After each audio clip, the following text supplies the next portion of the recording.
Hello, welcome back to MCFC Connect.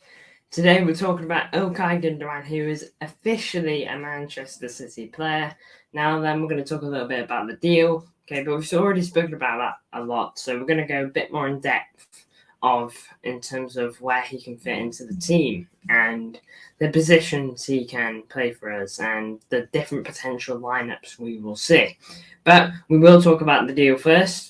Now then, at the time of recording, Ilkay Gundogan is not an official Manchester City player, but this will drop when he is, as you know. And so this image here is the best I have, a scrapped image from last season from City, in case Ilkay Gundogan stayed at the club, but he obviously didn't end up doing so. But welcome home, Gundo. Is the story. He's 33 now. He's a Manchester City footballer.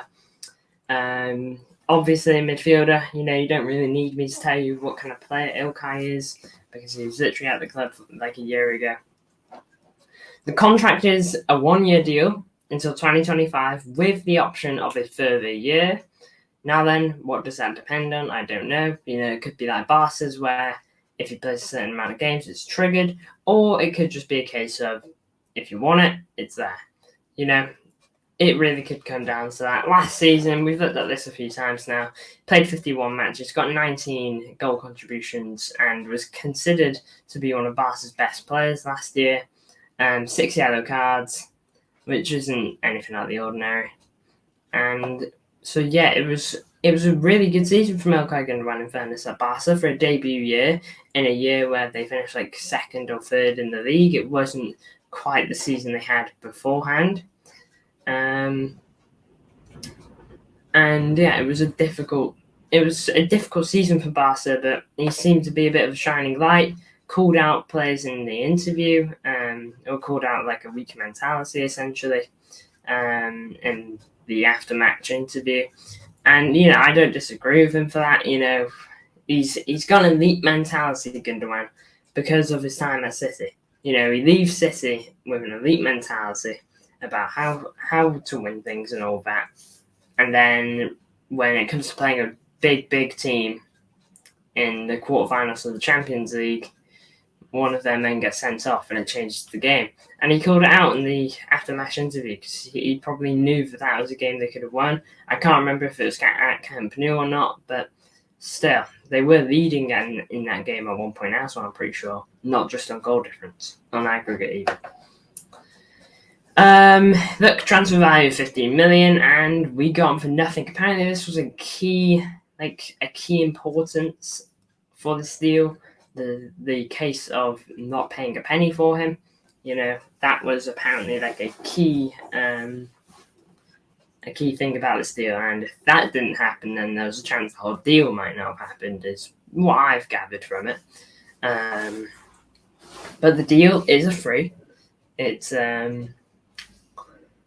Ilkay Gundogan, I believe, has just said to Barca, if you let me go for free, you don't have to pay the rest of my wages. Because usually when a player leaves the club has to pay out the rest of his wages there and then. So say I signed a deal with Man City and I got $1 million a year. I passed 1 year, so there's $2 million left, and I left. City would, on normal terms, have to pay me the $2 million that I would be owed by the end of my contract.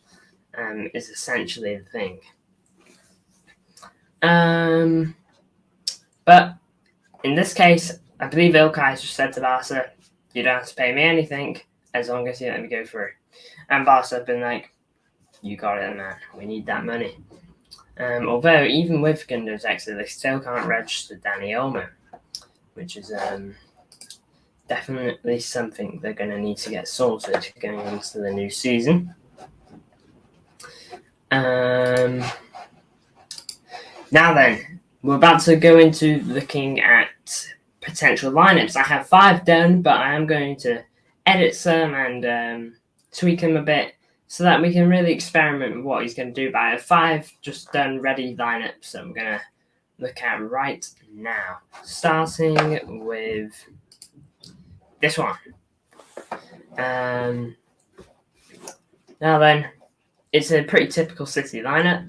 This would be probably like my ideal lineup. You can definitely interchange some of the front four.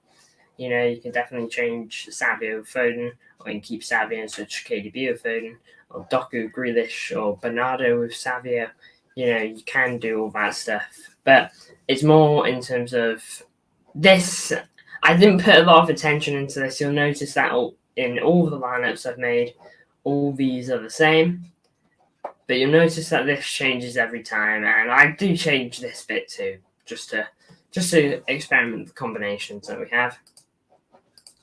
Now, the good thing is about this Gundo, look, he's not going to be, if we move him, he's not going to be as high as here. Obviously, he will get super high at times when necessary. I don't expect him to sit back all the time, but the good thing is that he's going to be able to really help out Rodri. And also, like how Kovacic complements Rodri, I believe you're going to be able to see them both progress a bit more forward because they both know that they can both get back. I think will be the case. The good thing is with this signing of Gundogan, he doesn't need to learn the system. Sure, there's been some tweaks, so he might need to adjust to them since he left. But other than that, there is nothing really that much different from what we saw last time with Ilkay Gundogan. He already knows the majority of the players, with some exceptions like Jeremy Doku, Savio, Vardio. He's not quite familiar with all of them. But again, it's nothing Ilkay Gundogan can't just get used to. But yeah, this is definitely one combination, probably the main combination you'll see Ilkay Gundogan in if he does play this position, which I feel like he will. But we'll have a look at combination 2, which doesn't have a Rodri. Again, same back line, different here and different here to an extent. Instead, now we have Kovacic, who's been kind of Rodri's backup since last season. And we have Gundogan playing alongside him. I do have a lot of confidence in this double pivot. This double pivot, if I saw Pep pick it, I'd be like, that's a good pivot. I'd be happy to see this. I think this is good. I do like this. It just gives me good vibes. They both can control a game well. Kovacic can get high forward with his dribbling. He can make good runs, Kova. And Gundogan, he's Gundogan. He can slow the game down when you need him to and everything. He's really kind of a player that we miss in terms of slowing the game down, calming the players down in a tense situation.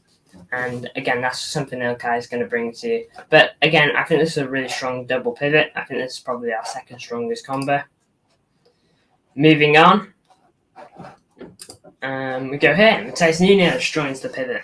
Now then, this is one that you're probably not going to see much. You'll probably see it from time to time. Don't expect it to be a main thing. It's probably not going to be that, in all honesty. This is something you might see in the occasional cup game.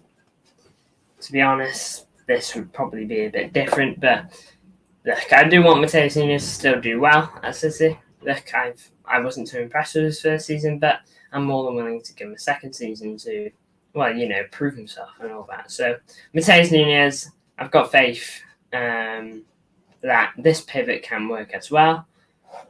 Now then, moving on to our fourth one, which has Bernardo. Bernardo has played in this position before. It's more been a one-off game situation for Bernardo. But again, Bernardo can play literally anywhere along here. A bit more of a false 9 here, but he can literally play anywhere. So I have faith that he could do this. He has done it before. He's even played left back for City before, if you know. And now then, would I want to personally see this? Not really. I want to mainly focus on the Rodri and Kovacic partnership. But if this had to happen, if there was nothing else we could really do, then make it happen. Or if Rodri really needed a rest and you wanted to do this, then sure, do that as well. But again, that's just another thing we get with Ilkay. It's so many more partnerships now. These are partnerships with just Ilkay. It's put on top of the partnerships that we get with everyone else normally. We have so many more options now for that midfield. Moving on to this one. This one is a very cup game one. with McAtee and Nico Riley. If Oscar Bob was fit, I would have put him on the wing. But sadly, he's gotten that fracture in his leg. But Nico Riley, look, had a very good preseason. Did struggle against United, but look, it's a difficult game for him, and I got faith that he can do a good job as the season goes along and grow as a footballer. He's 18 or 19 years old, so give him time, and I feel like he'll grow. And he'll be playing alongside Ilkay Gundogan. This is going to be so good, not just for Nico Riley, but in terms of actually gaining experience. Ilkay Gundogan could really help this team's younger players to grow and all that. That's what you get with players like Ilkay and even Kevin De Bruyne and a bit of your older players, even Kyle Walker. You get experience that can be reflected onto the younger players. You got to set a good example, I suppose. And Nico Riley playing alongside Gundo is going to get all of that. He's going to get all of that. Now that is the 5-11s that I have prepped and ready to show you. But just remember, guys. Just remember, Ilkay could probably do a job here, where McAtee is. Now, I know McAtee is not going to play there. He could probably do a job there. And let's say Haaland's injured. He has done the false 9 before. I'm not going to put him as high as Haaland, but he has done the false 9 before. It's very much a possibility that we do see that again. Possibly, if Haaland picks up an injury and we don't sign a striker, then you could very well see this. Oscar Bob can play a striker when he's back, but at the moment of time, if Haaland got injured tomorrow, we don't have a striker, and let's say Ilkay's a City player and he's ready to play, you could see this. You could. But that's really the main stuff I wanted to talk about with Ilkay. I wanted to talk about where he could fit into the team. I wanted to just summarise the deal that we've done for him. And yeah, that's really everything. I'm really happy about this signing. I think it's a really good one, and it's got a bit of romance to it as well. Ilkay left last season. City fans were heartbroken, but now he is mending those hearts and returning to the Blues. Let me know what you think of this deal. Do you think it's a good move? Do you think it's a poor move? I want to hear your thoughts, I'm curious about everyone's thoughts. Thank you all for tuning in. Your support is much appreciated as usual. And, well, I'll see you in the next one, won't I? See you later.